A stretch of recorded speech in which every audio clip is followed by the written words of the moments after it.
I am Christopher John Bjerknes. It is March 23rd, 2022. There are many forms of Kabbalah.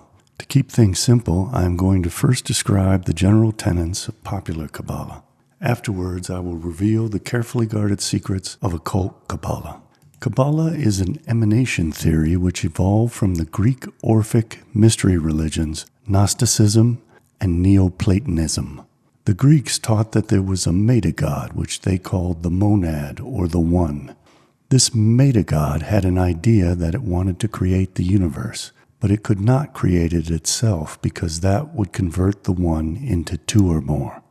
So the one instead emanated a being known as the demiurge or craftsman, which would create the universe for the one. The emanation from the one to the demiurge did not diminish or subdivide the one, just as light coming from the sun does not appear to diminish the sun.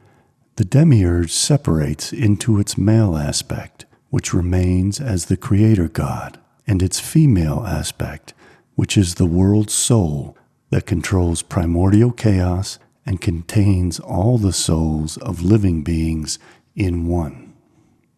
The male demiurge and the female world soul mix the light, which is like seed, with the darkness, which is like a womb. This gives birth to all created things. The light falls into the darkness as it emanates out into the womb. And as it emanates, it falls further and further away from the one and becomes increasingly dispersed into chaos. The light loses its perfect rationality, beauty, and goodness, and descends further and further from the perfection of the one.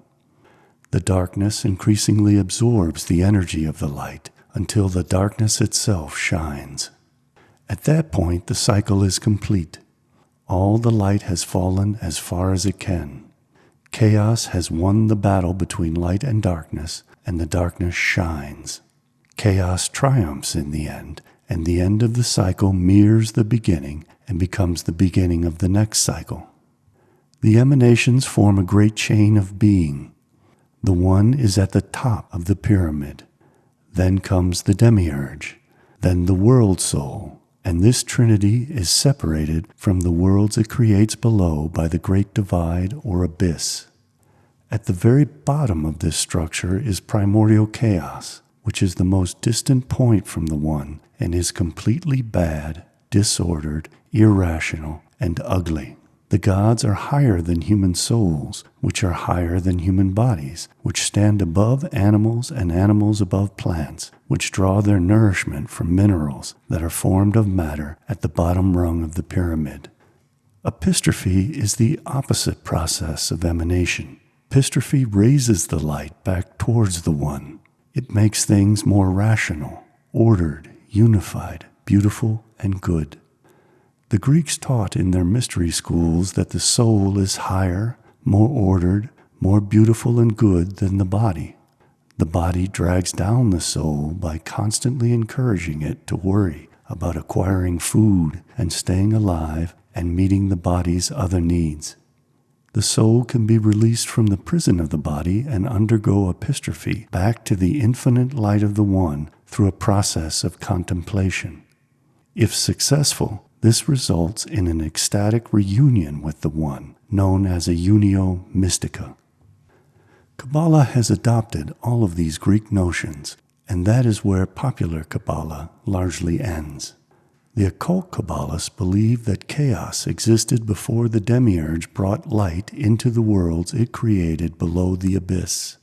Chaos is the firstborn son of the one, which the Kabbalists call the Ein. It is firstborn like Cain, Ishmael, and Esau. Light is the second-born son of the Ein, like Abel, Isaac, and Jacob. The firstborn son inherits a double portion from his father of both the present world, Olam Hazeh, and the world to come, Olam Haba, when the darkness shines. Chaos wins in the end, and in the end chaos absorbs all of the light and becomes infinitely powerful. Kabbalists want to be on the winning side of this chaos kampf, but see themselves as the second-born sons who must take the birthright of the firstborn sons by absorbing their chaotic souls of Yechida. They first have to free these souls so that they are free for the taking. The Kabbalists view themselves as bodies, the vessels which will absorb the firstborn souls and become shining darkness when chaos triumphs over order at the end of the cosmic cycle.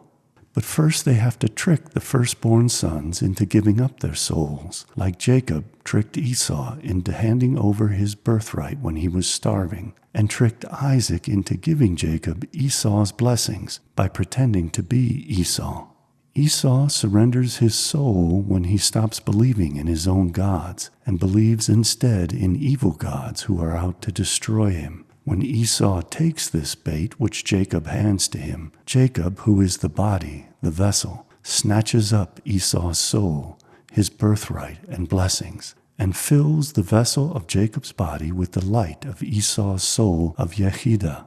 Esau then loses all of his life-sustaining energy and ceases to exist. He has been tricked by the hungers of his body into losing his soul. He has given up his soul and becomes extinct. Jacob then becomes the firstborn by default and bears the soul Yechida of chaos, which he has tricked Esau into surrendering to him in order to satisfy the needs of his body, his hunger. The process of creation and destruction, which the Greeks posited as a chaos kampf between the forces of light and darkness, is graphically and symbolically represented by two trees in Kabbalah: the tree of life, which stands upright in the daylight, and the tree of death, which is the tree of the knowledge of good and evil. It forms the root structure of the two unified trees. The emanations from the one fill the 10 vessels of the tree of life, which are the Kelipa Naga, or shining shells. The 10 vessels of the Kelipotic tree of death are empty shells and reside in the dung heap of the earth, which fertilizes the two trees through its roots, which are the tree of death. But the serpent, meaning the Kabbalists themselves, climb the two trees and free the sparks of light contained in the Sephirotic vessels and transfer them to the Kelipotic vessels, which then begin to shine. The process lasts for the 7 days of creation. On the 8th day, the darkness will shine, and chaos, the serpent, will have triumphed over the light, and the cycle will be complete. The menorah celebrates this event. The 8th candle represents the darkness shining. Chaos will then be free of order and law again, and the Torah will be discarded. The devil will prove that he is God, and the second-born sons will bear the souls of the fallen firstborn sons. The light will triumph over the darkness by becoming it and making it shine as it gives up its energy to chaos. The Orphic Greek mystery schools taught that the god Phanes Protogenes emerged from a cosmic egg that was surrounded by the serpent of chaos and night, Nyx. The intense, loving, good, and beautiful light of Phanes shone throughout the chaos in the beginning and mixed with the darkness to produce the universe. The seed shot out into the womb and gave birth to everything. Phanes is not only the creator god, the demiurge, he is also the destroyer who ends the cycle by consuming everything. The chaos absorbs all the light and itself shines and becomes all-powerful. The moment the light entered the primordial chaos in the beginning and forced order upon it, the chaos began to resist and break down the order and restore its absolute chaotic freedom. That is what occult Kabbalists do as well. They break down order and restore the freedom of chaos, while transforming the light into shining darkness so that evil triumphs over good and chaos wins out over order. They want the full moon to shine more brightly than the sun by absorbing all of the sun's light and energy. They want the night and the devil to win the chaos kampf, as always happens in the cosmic cycle in the end. This is graphically and symbolically depicted in Kabbalah as the two trees exchanging places like an overturned hourglass. The present top Sephirotic tree of life absorbs the daylight and sends it to the roots, the tree of death. They are starting to shine and rise in epistrophe. Soon the two trees will trade places, and the tree of death will rise up and bask in the shining moonlight. The tree of life will be buried in the dung heap. The end will mirror the beginning when chaos was master and light was in the womb. The devil will then be Lord of the universe, and the Kabbalists will be its firstborn sons in the next cycle of the world to come, which will last forever because the Kabbalists will kill the demiurge Yahweh and keep him from creating any new worlds. He had always fudged his work anyway, which is why the painful process had gone on so many cycles before without ever achieving final success. The Kabbalists believe they are better than the demiurge Yahweh and will fix things nihilistically by destroying them all and turning them into absolute chaos. You can learn more about the mysteries of occult Kabbalah in my books, Beware the World to Come, Rise Above the Gods Who Hate Us, and my book series, Satanic Secrets of Jesus Christ. Please like, share, and subscribe this video so that you will be notified when my new videos revealing the hidden secrets of Kabbalah are available for you to watch. There is a link in the description below where you can find my books.